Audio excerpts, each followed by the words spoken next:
ప్రముఖ సినీ నటి శ్రీమతి సంగీత గారి ప్రారంభించారు. IVF చికిత్సలో 25% భారీ discount, free doctor consultation, free ultrasound scan. 49 అంటే సంతానం, 49 అంటే సంతోషం.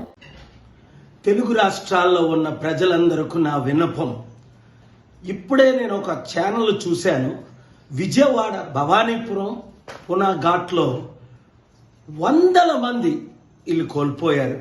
కనీసం వాళ్ళకి ఎటువంటి అధికార ప్రకటన లేదట. సుజనా చౌదరి ఎవరో ఎమ్మెల్యే అట. ఈ ఎమ్మెల్యేలు ఏం చేస్తున్నారు, ఈ ఎంపీలు ఏం చేస్తున్నారు, ఈ ఆఫీసర్స్ ఏం చేస్తున్నారు? ముఖ్యంగా ముఖ్యమంత్రి, ఉప ముఖ్యమంత్రి విజయవాడ ములుగుపోతుందని ప్రజలకు చెప్పాలి కదా. ఇప్పుడు చూడండి వారు ఏమంటున్నారు, మాకు కొంచెం చెప్పుంటే సార్ మేము ఏ స్కూల్కో ఏ కొండ మీదకో ఇంకొక దగ్గరకో ఎక్కడికో బిల్డింగ్లు ఉంటే వెళ్ళిపోదాం కదా. ఇప్పుడు వెళ్ళి కనీసం భోజన సదుపాయం, మాకు బట్టలు లేవు, ఏమీ లేవు, ఉన్న పాటను బయటకు వచ్చాం. అలాగే తెలంగాణలో కూడా పాలేరులో 7 చనిపోవడం, ఇంకొక దగ్గర 4 చనిపోవడం. ఇది ఏం చేయాలంటే prevention is better than cure అని గవర్నమెంట్ ఇంతకంటే 100 రెట్లు ఘోరమైన సునామీలు వచ్చిన ప్లేసులు మనం చూసాం. శ్రీలంక లాంటివి వాళ్ళు ముందే ఇన్ఫార్మ్ చేసి గవర్నమెంట్ అలర్ట్ గా ఉండి ప్రికాషన్ తీసుకోండి. అమెరికాలో అయితే ముందే ఖాళీ చేయించేస్తారు, అనౌన్స్మెంట్ పెడతారు.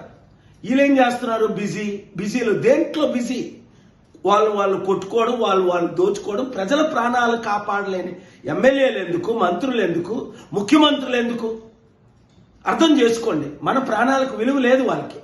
మీరైనా ఇప్పుడైనా ఒకటి ప్రార్థించండి, 2 యూత్ మీరు వెళ్ళి మీ ఏరియాలో ఉన్న వారందరికీ ఏ విధంగా మీరు వాళ్ళని రక్షించాలో రక్షించండి, అనౌన్స్మెంట్లు చేయండి, సోషల్ మీడియాలో పెట్టండి.